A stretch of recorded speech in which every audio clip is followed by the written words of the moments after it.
Hello and welcome to Monkey Broadcast, our monthly review and discussion show with me, the Johnny Monkey. And me, Sven the Crusader. Hello everyone. Hello.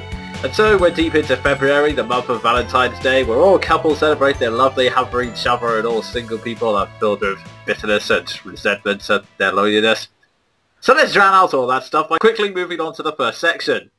Q&A! As the name implies, this is the section where we answer questions sent to us by the audience. So, yeah, for next month, if you ever have a question you want to ask us, please feel free to send it to me via PMs, or leave a comment on this video, which many of you have been doing, I must add, since, a lot of people have been very, very generous this month. In fact, we have a grand total of, just need to double check this, That pause scares me. At least 20 questions. Oh my god! One of which is a four-parter. Oh my god. That's at least 24 questions. I'm speechless. Yeah, thankfully, between us we've only really got one video game to review, so I'll be honest, this month's Monkey Broadcast is mostly going to be answering the audience's questions. We may as well just call this Monkey Q&A this month. Yeah, I'm actually tempted to do that, but it's a great challenge the fans have given us, so what the hey, let's just dive right in. Our first two questions this month come from Owlflame, and the first question is, If you were to put all of the Donkey Kong characters in a giant brawl tournament, who do you believe would win? for me, I think it'd be quite difficult to say, but who am I kidding? Donkey Kong, no contest. He's the leader, he's the biggest badass, and he has a tie. How can we bet against that? Yeah, I can't find any fault with that logic, and let's be honest, even if DK wasn't our favourite character, there's a reason he gets top billing every... Yeah, he's just Donkey Kong. There's no reason to bet against him, let's be honest. Indeed. And his second question, this one will take a bit longer to answer. Do you believe reviewing is being overshadowed on YouTube by walkthroughs of commentary? If so, what would this mean for reviewers like you or I? That's an interesting one, because I'll be honest, I don't actually think that many YouTube reviewers are being overshadowed. I mean, yes, there's a lot of commentary, but speaking from personal experience, very few commentators get successful right away. Yeah, that's saying the least. Yeah. In fact, actually, a lot of people tend to look down on commentaries on Let's Plays. I must honestly think, yeah, that they may be overshadowed in terms of there tends to be more commentators, but in terms of reviews, I wouldn't say that much, because if you count the number of commentators to the number of reviewers who started on YouTube, gained a following, and have even become one of the most respected and famous people on this side, or have eventually become so big they've had to set up their own website and go to conventions, the reviewers would outweigh them by a significant majority, I have to say. Yeah, I mean, commentators... I don't know if you could call Proton John's videos walkthroughs, but they are commentaries. We'll just say Let's Plays. Yeah. Not even he's as big as some of those reviewers are. I mean, yeah, that's a good point, actually. For every commentator you get, like Proton John, Lost But the Cons, Brains Outcomes, or Hellfire commentaries, you know, organizations that are successful, they're completely outshone by the guys like the Nostalgia Critic, because people tend to forget he started on YouTube originally. Then there's Tom the Shadows, SF Debris, Evangelist, Jesse Otaku, I believe, started on YouTube and then formed her own site. You know, to be honest, I think what gets overshadowed more on YouTube by both reviewers and commentaries is original works. You know, stuff like an original series that someone's put up. Something that's not a review or has anything to do with video games in any way. Just like an original series that someone's created, like a live-act drama or movie. Those have a really, really hard time getting noticed. Yeah, that's actually very true. They're swallowed in a sea of commentating and reviewing.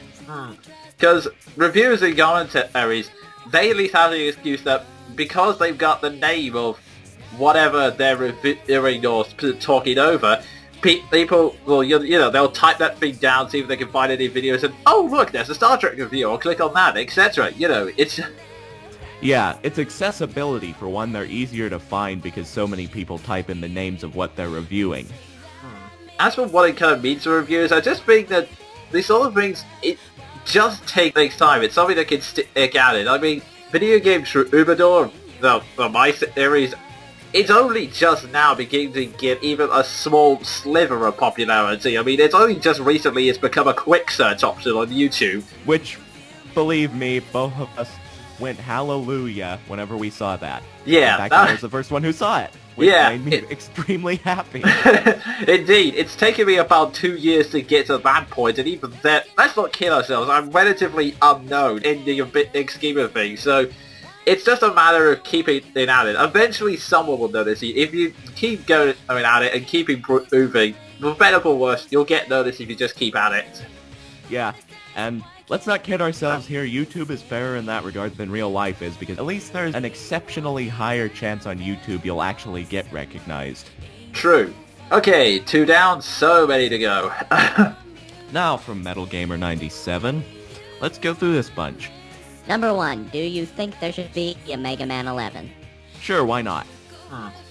I would take a slightly more cautious thing as I would prefer Capcom to do something newer, like maybe a new Mega Man ZX or a new version of Mega Man, but at the same time, I would still play it, and honestly, I would definitely prefer it over Rockman Universe, or Mega Man Universe, or whatever the hell they're calling it. Yeah, I'm just of the mind, if they're doing a good job, if the fans want it, then hey, do what they want. I'm not a big Mega Man player myself after I lost to Bubble Man. I'm kind of cautious to play the rest because I've realized that I'm the worst Mega Man player ever, as you heard me say. Well, well, now you know you can improve. Also, Mega Man 10 has easy mode, so...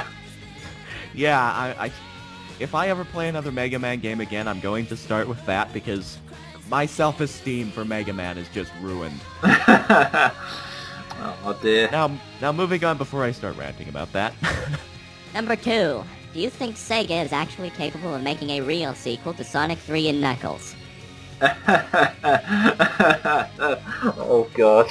This one, I really don't know how to answer because my immediate thought, being so jaded with Sega and Sonic, is no. I'll be honest, I intended to do that with my first response. I mean, depends what you mean by a real sequel. If you mean 2D, then I honestly doubt it. Because if they do make a sequel, it'll probably be something that's completely different from Sonic 3 and Knuckles to the point where there's no point in trying to make it an actual sequel. Or it will be something like Sonic Full Episode 1, which, I will remind you, in my honest opinion, was just meh. It wasn't bad, it's just one of the least interesting Sonic games I've played. If you kind of just mean like a spiritual successor, I would probably say yes if they use the same engine as Sonic Colors, because I will still insist that's a really, really good game. Okay, I don't remember which Monkey broadcast I said this in, but I've seen Sonic Colors now and I revoke my opinion of it. I mean, the initial opinion of please God don't make another one, that game does not look bad at all. It is really fun, and whilst I will admit the story's not 100% perfect because the jokes are really corny in it, I still think it's a much better direction to be going in than what they had before, so... Yeah, especially, say, I don't know, Shadow the Hedgehog, Sonic 06, Sonic Chronicles... just don't. Just don't continue that sentence or I will snap. And... Yeah, let's not get into that. Number 3, what do you think of The Legend of Zelda The Skyward Sword so far, and what would you like to see in the game? I can't answer this question because I've seen no footage. Well, I'll be brutally honest, there is barely any footage for it, that's why. One thing I do have to say about Skyward Sword is that I find it kind of funny that everyone's instantly jumping to conclusions about it, like, oh, it's gonna be so boring, it's gonna be every single Legend of Zelda game I've ever played before, you know, that kind of random. Oh, they've not tried anything new. All we've seen is 2 trailers, both of which, to be brutally blunt, are tech demos. It's basically Link just walking around, slashing things, and occasionally throwing a bomb. We've seen no dungeons. We haven't seen any story clips unless you count like the brief 5-second shot of Link jumping off a cliff. We haven't even gotten gameplay details yet. The only thing Nintendo has said recently is that it will come sometime after Ocarina of Time 3D. We don't have enough information to form a valid opinion of it. All we've seen is a tech demo. Now, I will admit, I actually like the graphic style. I think it's pretty interesting that they're combining Wind Waker's shell-shading with Twilight Princess's ultimate realism. But at the same time, that's about all we know of it. So, I mean, Sven, who hasn't even seen it, knows just about as much as everyone else does right now, I'll be honest. Yeah, and to go into the second part of the question, as open as it is, I'm not going to kid myself, the Legend of Zelda style works, but the one thing I'd like to see most in this game, I'd like to see the writer they had for the first half of Twilight Princess be released by the Japanese Secret Service so he can write a good game. Yeah, that would definitely be a plus point. As for what I'd like to see, it's tricky. The only thing I'd like to see in the game is something where it's a little bit more humorous or sort of more upbeat or tongue-in-cheek like Wind Waker or Spirit Tracks were, because I don't know, it's just my own personal preference, but I always hate it when games try too hard to be dark and brooding. I mean, if it's a scenario, fair enough, but Legend of Zelda, I don't know. Part of the reason why Twilight Princess run me up the wrong way is that I think it was trying way too hard to be dark and broody, hence the whole Twilight Realm thing. Yeah, I see exactly what you mean, and thinking about it, Twilight Princess really did try too hard.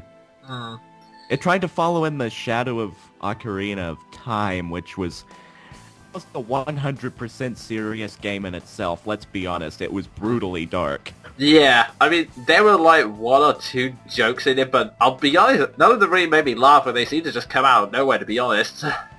Yeah. Oh, and one more thing I'd like to see. If you make a villain this time, a new villain, and put him in the story, no Ganon! For the love of God, no Ganon! Yeah, actually, that is a really good point. If you've got a completely new villain, don't have Ganondorf hijack it in the last minute. If you have Ganondorf, for God's sake, make him important to the plot. Don't just shove him in to be an optional extra. Yeah, those two are my main gripes. Get the story writer for the first half of Twilight Princess back, and for the love of God, if we have an original villain, don't do the Dwarf Jack. Yeah, my thing would be a slightly more upbeat tone, and yeah, those are our only requirements, so...